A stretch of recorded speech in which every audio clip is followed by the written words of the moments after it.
Hola, pensemos un poco en un escenario reciente, ¿eh? Llega una crisis global inesperada, como fue la pandemia de COVID-19. Todos sentimos el golpe económico, claro, pero ¿cómo afectó exactamente a las pequeñas y medianas empresas?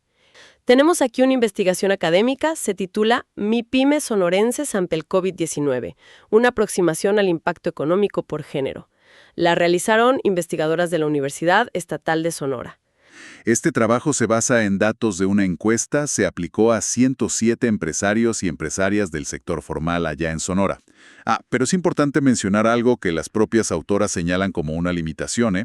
La encuesta se hizo en pleno confinamiento y pues dependieron del apoyo de cámaras empresariales para llegar a la gente. Pero aún así, a pesar de eso, los datos que recopilaron nos ofrecen una ventana muy valiosa a esa realidad tan compleja que se vivió. La investigación subraya algo crucial.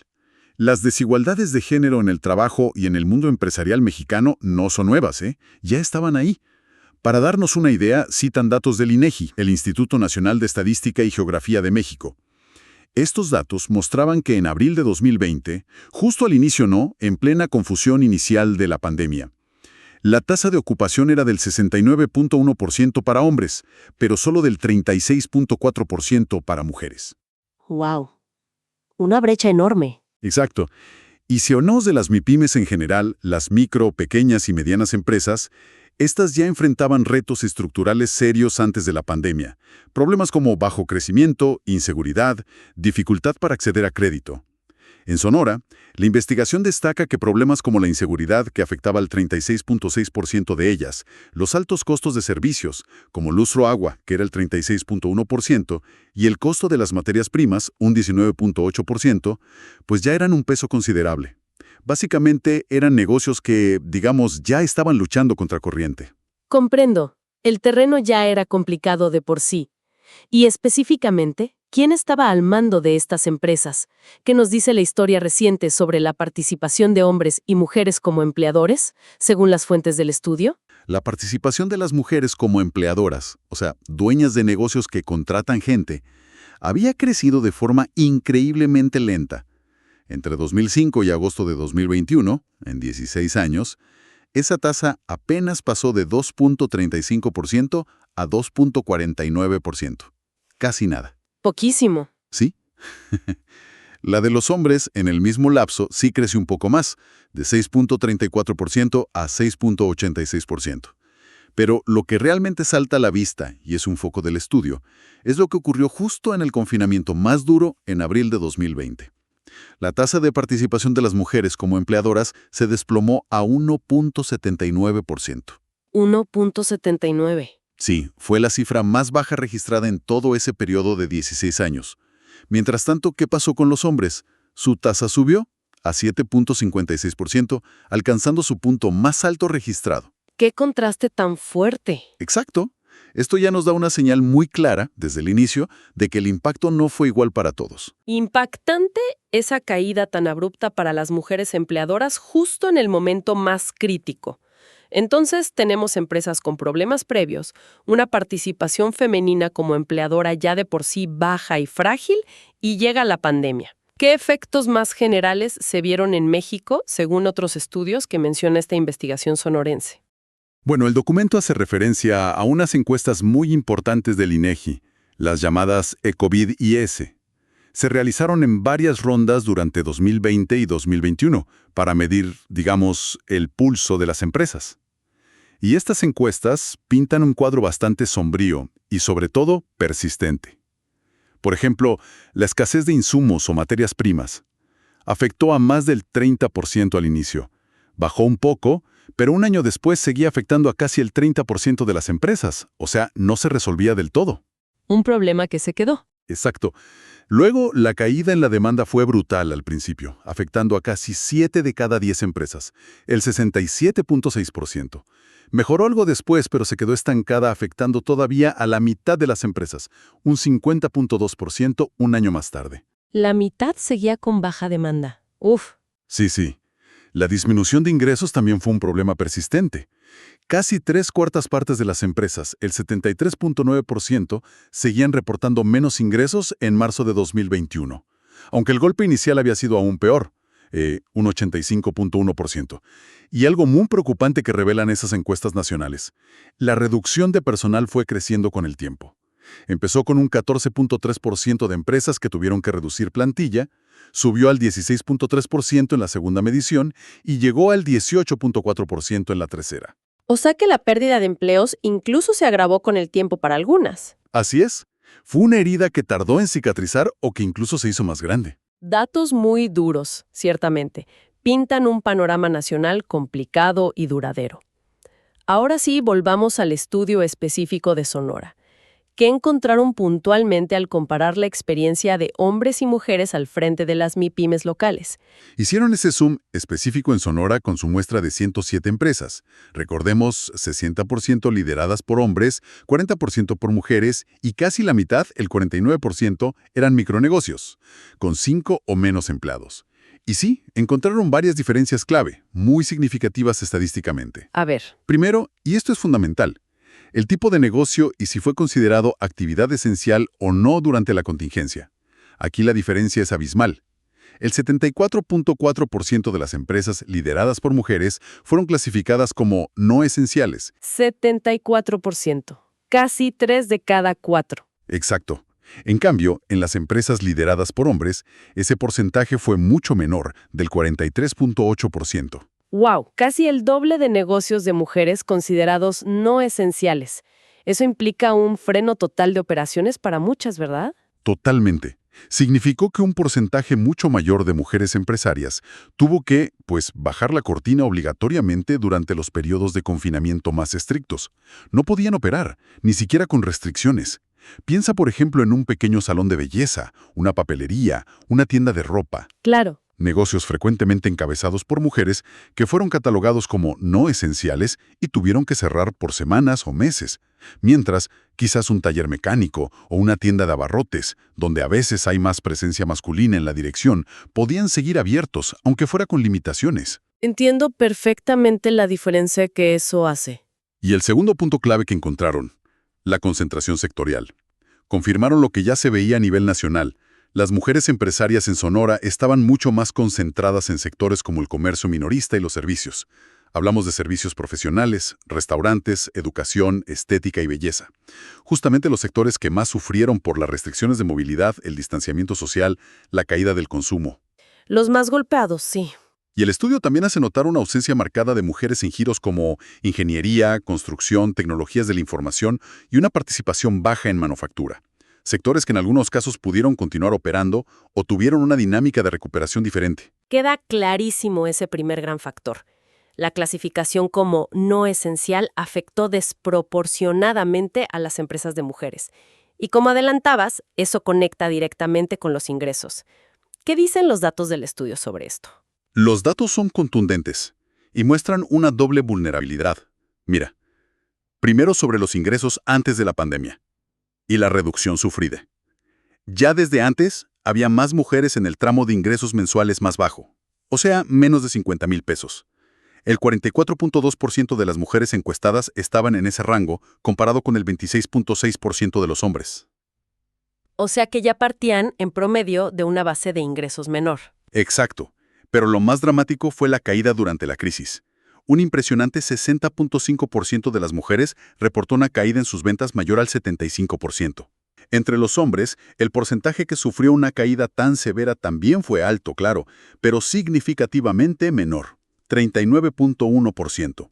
El golpe en los ingresos fue sin duda más profundo y generalizado para las empresarias sonorenses encuestadas. Y frente a eso, buscaron ayuda. Bueno, sobre los apoyos, específicamente los créditos, aquí encontraron un matiz interesante. Las mujeres, quizás sintiendo más el agua al cuello, como decías, buscaron más este tipo de ayuda. Según la encuesta, solo el 48.8% de las mujeres no solicitó crédito, lo que significa que más de la mitad sí lo hizo. Ajá. Entre los hombres, el porcentaje que no solicitó fue mayor, 57.8%. O sea, ellas buscaron más activamente esa ayuda financiera. Exacto. Sin embargo, los datos también sugieren que los hombres tendieron a solicitar u obtener montos mayores. Por ejemplo, el 7.8% de los hombres solicitó créditos por más de 100,000 pesos, mientras que solo el 4.7% de las mujeres lo hizo en esa magnitud. Y un punto muy relevante que ambos grupos señalaron: los apoyos, como el famoso crédito federal de 25,000 pesos, a menudo eran insuficientes. Una parte importante tanto de hombres, 26.6%, como de mujeres, 20.9%, dijo que esos recursos les duraron menos de 15 días. Menos de 15 días. Imagínate, una ayuda que se esfuma en 2 semanas cuando la crisis duró meses y meses. Exacto, era como una gota de agua en el desierto para muchas. Clarísimo. Buscaron más ayuda, pero quizás accedieron a montos menores en promedio, o simplemente la ayuda disponible era insuficiente para la magnitud del problema. ¿Y qué hay de los otros aspectos?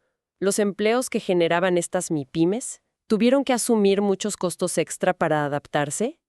En cuanto a los costos adicionales para adaptarse, piensa en comprar gel, cubrebocas, mamparas, quizá invertir en tecnología para vender en línea o trabajar a distancia. La mayoría tuvo que hacerlo. Cerca del 70% tanto de empresas lideradas por hombres como por mujeres reportaron haber incurrido en estos gastos. La tabla 10 del estudio muestra que no hubo diferencias muy grandes por género en los montos gastados en esta adaptación forzada. Aunque sí hubo un pequeño porcentaje similar en ambos sexos, un 6.3% de hombres y 4.7% de mujeres, que reportó haber gastado más de 100,000 pesos en esto. Una inversión fuerte para adaptarse. Sí. Ahora, según lo que reportaron en la encuesta, los hombres indicaron haber despedido trabajadores con una frecuencia ligeramente mayor. El 24.9% de los hombres empresarios dijo haber despedido a alguien, comparado con el 20.9% de las mujeres. Eso es curioso. Si las mujeres tuvieron caídas de ingresos más fuertes y más cierres obligatorios, uno esperaría intuitivamente que hubieran despedido más. ¿El estudio da alguna pista de por qué pudo ser así? El estudio presenta el dato, pero no profundiza mucho en la explicación de esta diferencia específica. Podría haber varias razones. Quizás las empresas lideradas por hombres en la muestra tenían en promedio plantillas de personal un poco más grandes, para empezar, y por eso el ajuste porcentual fue mayor. Podría ser. O tal vez tenga que ver con diferencias sectoriales no capturadas del todo, o incluso con distintas estrategias para intentar retener al personal clave en operaciones más pequeñas. Ya sabes, esas que a veces caracterizan a negocios encabezados por mujeres. Es un punto que, bueno, merecería más investigación, ciertamente. Interesante ese matiz con los despidos. Pero entonces, si en ese indicador específico los hombres reportaron un impacto ligeramente mayor, ¿dónde está la clave que lleva a las autoras a concluir de forma tan clara que el impacto general de la crisis fue mayor en las mujeres? Usaron una herramienta estadística llamada correlación de Pearson. Ajá, ¿y eso qué mide exactamente? Básicamente sirve para medir qué tan fuerte dos cosas tienden a moverse juntas. Algo así como ver si cuando las nubes se ponen muy oscuras, consistentemente llueve más fuerte. Mide la asociación entre variables. Entendido. ¿Y qué encontraron al hacer eso? Aquí la diferencia fue notable. Para las mujeres empresarias de la muestra, encontraron más relaciones significativas y, en general, más fuertes entre distintas variables clave de la crisis. Por ejemplo, Detectaron una conexión fuerte, una correlación de 0.411, que es estadísticamente significativa, entre la cantidad de empleos que generaba su empresa y el nivel de ingresos que tenía. Es decir, para ellas, ingresos y empleo estaban muy fuertemente ligados. Si caían los ingresos, el empleo se veía directamente afectado, y viceversa. una relación directa y fuerte. Exacto. También hallaron una relación significativa .320 entre el número de empleos generados y el hecho de haber tenido que despedir trabajadores. Esto sugiere que la presión sobre el empleo estaba muy vinculada a la escala o tamaño de la empresa en el caso de las mujeres. Y muy importante, encontraron una correlación significativa .340 entre el hecho de ser clasificadas como actividad no esencial y enfrentar una mayor cantidad de problemas derivados directamente del COVID-19. O sea, el cierre obligatorio se traducía directamente en más dificultades operativas para ellas. Así es. ¿Y qué pasó con los hombres? En cambio, para ellos, las investigadoras encontraron menos correlaciones significativas entre estas variables. Las principales que detectaron fueron una relación entre el nivel de ingresos prepandemia y los problemas reportados por COVID, Una correlación negativa de menos 298 que indica que a mayores ingresos previos reportaron menos problemas por la pandemia, y otra entre ser una actividad esencial y los costos adicionales en los que tuvieron que incurrir, punto 254. Pero en general, menos conexiones fuertes entre los distintos problemas. Es como si la tormenta hubiera sido igual de fuerte para todos, pero la estructura de los barcos liderados por mujeres los hizo más susceptibles a sufrir daños interconectados. Y frente a este panorama más enredado y difícil para ellas, ¿qué dice la investigación sobre la respuesta de las políticas públicas? ¿Hubo algún tipo de apoyo pensado específicamente para esta realidad diferenciada? El estudio menciona los programas de apoyo que se implementaron, tanto a nivel federal como estatal. Por ejemplo, se nombra el programa federal, Crédito a la Palabra, ese de 25,000 pesos con tasa del 6%. Sí, lo recuerdo. Sin embargo, la crítica central que hacen las autoras, y en esto coinciden con análisis de organismos como la CEPAL, la Comisión Económica para América Latina y el Caribe, es que estos programas fueron diseñados con un enfoque general, como si fueran talla única. No tuvieron una perspectiva de género específica, a pesar de que organismos internacionales como la propia CEPAL advirtieron casi desde el principio que la pandemia iba a golpear desproporcionadamente a las mujeres. Ya sabes, por su mayor carga en los trabajos de cuidados no remunerados, su sobrerepresentación en sectores económicos más precarios o más afectados por los cierres, etc. Pues las políticas que se pusieron en marcha en México según la evaluación de este estudio no recogieron ese guante. No se diseñaron medidas pensando en las barreras particulares que enfrentan las mujeres empresarias, ni en su concentración en los sectores más golpeados que ya identificamos. Y eso es relevante, ¿no? Muy relevante, porque, como señalan las autoras, citando otros trabajos, existe una tendencia histórica. En las crisis económicas, los apoyos públicos a menudo se dirigen preferentemente a sectores tradicionalmente masculinos, como la construcción o la industria pesada, dejando más desprotegidos a los sectores donde predominan las mujeres. Entonces, resumiendo un poco, ¿cuál es el gran mensaje? ¿Qué nos llevamos de este análisis detallado de lo que vivieron las MIPYMES sonorenses durante la pandemia? La conclusión principal que arroja esta investigación es clara. Existe evidencia sólida para afirmar que el impacto económico de la pandemia de COVID-19 en las micro, pequeñas y medianas empresas de Sonora fue mayor para las mujeres empresarias que para los hombres empresarios. Y esto no se debió a una única causa, sino a una tormenta perfecta de factores combinados. Y todo esto, advierten las autoras, no es solo una estadística. Plantea un riesgo muy real de que se dé un paso atrás, un retroceso. Un retroceso en los avances, aunque lentos como vimos, que las mujeres habían logrado en el ámbito empresarial. Y ese es un espacio fundamental para su autonomía económica, su independencia y su capacidad de participar en la toma de decisiones de la sociedad. Este estudio de Sonora nos pone sobre la mesa, con datos concretos, cómo las mujeres al frente de estas MIPYMES enfrentaron una situación particularmente adversa. Fue esa combinación de tener que cerrar más, ver sus ingresos desplomarse de forma más pronunciada y encontrarse con una red de apoyo gubernamental que, al ser generalista, pues no sintonizó con sus necesidades específicas ni con su particular posición de vulnerabilidad. Es un fuerte llamado de atención sobre cómo las desigualdades estructurales que ya existen se profundizan y se hacen más evidentes en tiempos de crisis, y cómo el género es un factor ineludible en esa ecuación. Y efectivamente, y la reflexión que proponen las autoras va más allá de la pandemia de COVID-19 que esperemos ya estemos superando. Plantea una pregunta fundamental para el futuro, algo sobre lo que hay que seguir pensando y actuando. Considerando esta experiencia tan dura, y también ese fenómeno que el estudio llama la virtualización forzada. Ah, sí, la digitalización a la fuerza. Exacto, esa necesidad imperiosa que tuvieron muchas empresas, lideradas por hombres y mujeres, de digitalizarse a marchas forzadas para sobrevivir, vender en línea, usar redes sociales, etc. Considerando todo eso, la pregunta es, ¿cómo pueden las políticas públicas futuras no solo ayudar a la recuperación post-pandemia, sino construir sistemas de apoyo que sean más resilientes, pero sobre todo, más equitativos? Esa es la gran pregunta, ¿verdad? ¿Sí? ¿Cómo podemos diseñar mecanismos que reconozcan y aborden activamente las barreras específicas que enfrentan las mujeres emprendedoras, no solo en Sonora, sino en todo el país y la región? ¿Cómo nos preparamos mejor para futuras crisis o disrupciones económicas, sean las que sean, asegurando que el camino hacia la igualdad económica y la autonomía de las mujeres no se vea tan fácilmente descarrilado o, peor aún, revertido? Esa es la tarea pendiente.